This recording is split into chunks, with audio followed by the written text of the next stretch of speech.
The dinner rush was long gone, and silence slowly crept through the little diner on the corner of Maple Street. Rain drummed gently against the glass, mixing with the faint buzz of the old neon sign that flickered above the door. Maggie's place. Inside, a young waitress named Lena Hart sat alone in a dim booth, hands wrapped around a paper cup of lukewarm coffee. Her apron was smudged, her hair falling loose from a tired bun, and in her soft brown eyes lived the quiet fatigue of someone who'd been holding herself together for far too long. The clock struck midnight. Her shift had ended an hour ago, but she didn't want to leave. The world outside felt colder than the rain. Home was just a small, silent apartment 3 blocks away, where a single bulb flickered above a pile of unpaid bills. Most nights, dinner was nothing more than caffeine and wishful thinking. As she slowly unwrapped the sandwich she'd saved from earlier, the door creaked open. The bell chimed once, sharp and clear in the stillness. A boy stood there, 9, maybe 10, soaked to the bone. His clothes clung to his thin frame, water dripping from his sleeves. His eyes darted toward her food. Lena froze for a second. "Hey, kid. You okay?" He nodded, but didn't move. His lips trembled as he whispered, I'm just hungry. I'll go if I'm bothering you." Her heart cracked like glass. Without thinking, she slid the sandwich toward him. "Here, eat this. You're not bothering anyone." The boy hesitated, shaking his head. "No, ma'am. I can't take your food." She gave him a tired, motherly smile. "You need it more than I do." He stared for a moment, eyes glistening, then reached out. "Thank you," he whispered, and began to eat, fast, desperate, as if afraid it might vanish. Lena watched quietly, her throat tight. She knew that kind of hunger, not just for food, but for comfort, for safety. When he finished, she pushed her coffee toward him. He took it carefully, both hands around the cup like it was something precious. After a long silence, he looked up and said softly, "You're the first person who's been kind to me in days." The boy's voice shook as he spoke, eyes glimmering with both hope and fear. Lena leaned forward, her tone soft. "What's your name?" "Tommy." She nodded slowly. "Do you have anyone looking for you, Tommy?" He lowered his gaze. "Mom's sick. Dad's gone. I'm just trying to find help." Lena felt her throat tighten. "Where do you live?" "Nowhere," he whispered, his voice barely audible. Something inside her broke.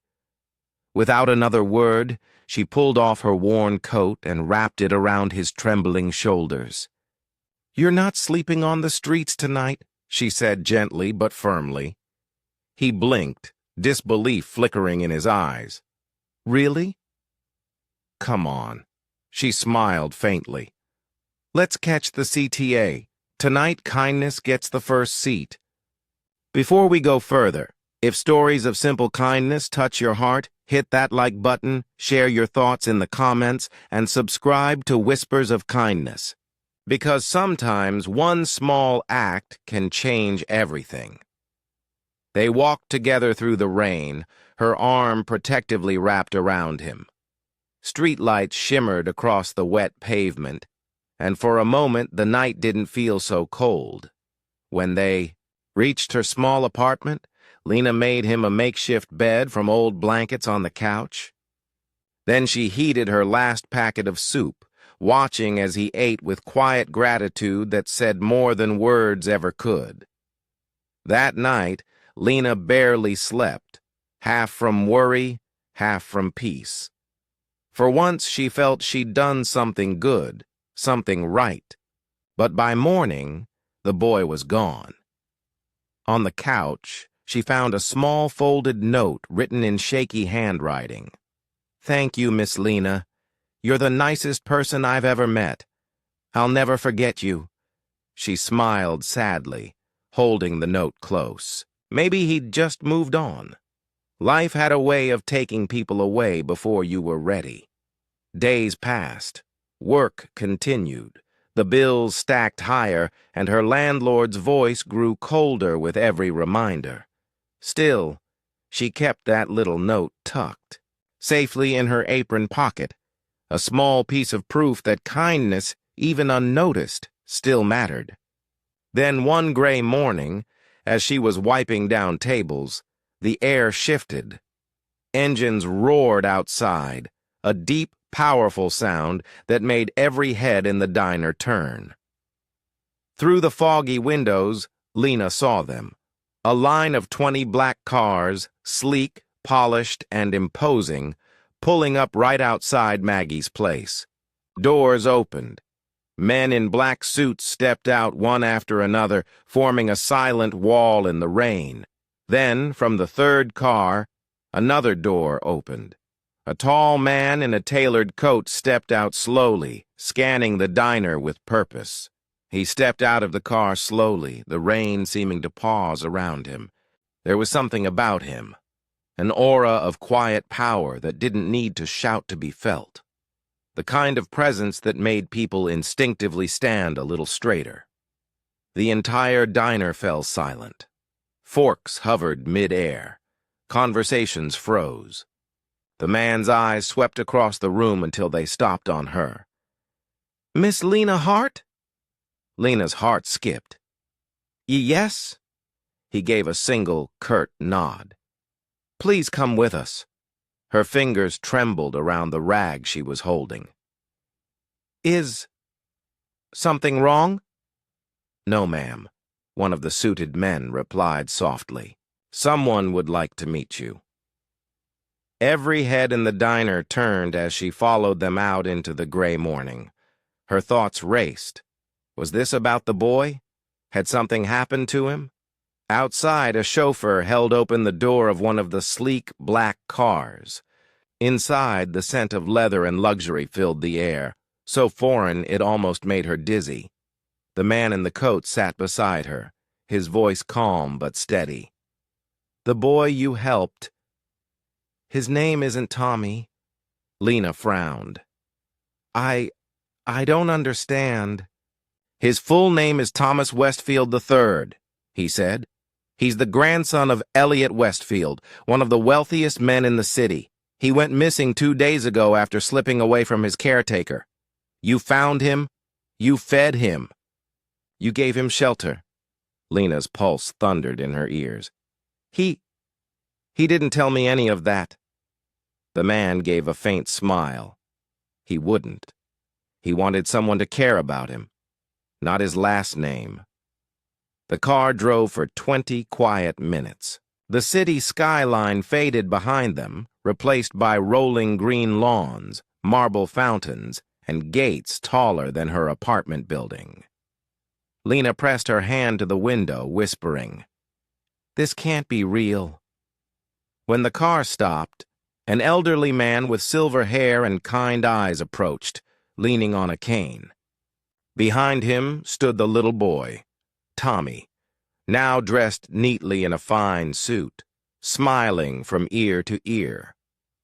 "Miss Lena," the old man said warmly, his voice trembling just enough to betray his emotion. "My grandson told me everything."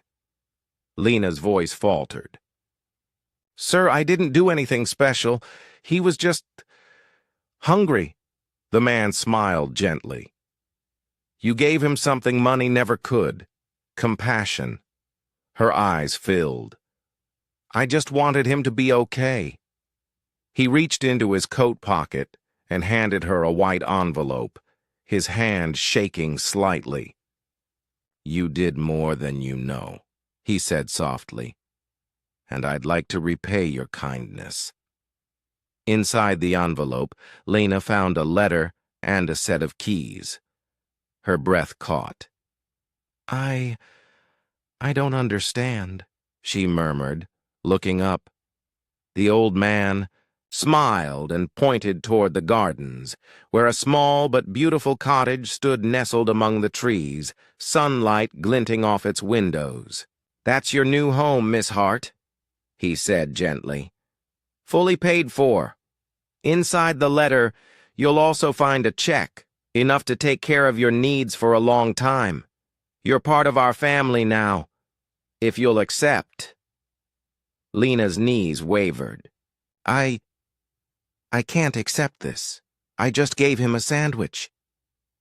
The man's eyes softened, his voice quiet but steady. "Sometimes the smallest meal saves the hungriest soul.